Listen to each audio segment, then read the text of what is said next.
If your ex sent you mixed signals at the time of the breakup, that is, they were firm about breaking up with you, but you could tell they were kind of sad and they seemed like they still loved you in some level. They felt conflicted. Maybe they said, not now, but maybe in the future. They sent you mixed signals. Watch this video. I'm Benny Lichtenwalner. I help people get their exes back. That's all I do. Talk to a shit ton of people every day. I've been doing this for the last few years. I've put hundreds of people back together in just the last few years that I've been doing this. And I've been a dating coach for a lot longer before that. But the reason I'm so fucking good at putting people back together is because I understand attraction from a dating coaching perspective. What works out in the wild. And guess what? It all applies to relationships. So if you want to know what happened with your ex where they broke up with you out of the blue and they were sending you mixed signals where they were firm about the breakup, it's like, I got to work on myself by myself, not now, but maybe in the future, blah, blah, blah. But you can still tell they still loved you.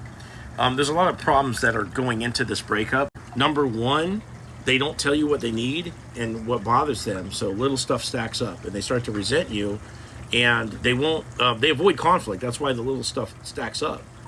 It probably has to do with emotional neglect in their childhood, so they don't have the communication skills or the frame of reference for how to work shit out. So this becomes a big problem in your relationship. It's why they break up with you out of nowhere. One of the reasons why they want to work on themselves is because they can tell something inside quite isn't right, okay? And they're stressed out because they people pleased a lot, which has to do with the conflict avoidance that we talked about earlier. And, people please themselves into a prison where they really can't keep up the things that they were doing since the beginning of the relationship. Dismissive avoidance, which is kind of who we're talking about here, they dive into relationships super fast. They take off really, really fast, and they can't really keep up the momentum or the effort level. And they're doing this because they're naively enthusiastic. They think that relationships are fantasies. So they dive in, they do all this stuff, and then they can't keep it up, and that's why they want to back off and kind of focus on themselves because they people please too much. Another thing is stress. If you're people pleasing a lot and you're not facing conflict in your life in the places that need to be addressed, you're going to get stressed out by work issues, by family issues, and that also tends to have them back off. This has nothing to do with them not loving you. It has everything to do with their stress level. And they also have some fear of commitment. They think that they're broken and they can't give you what you need, and the closer you get, the more likely you are to see their broken nature.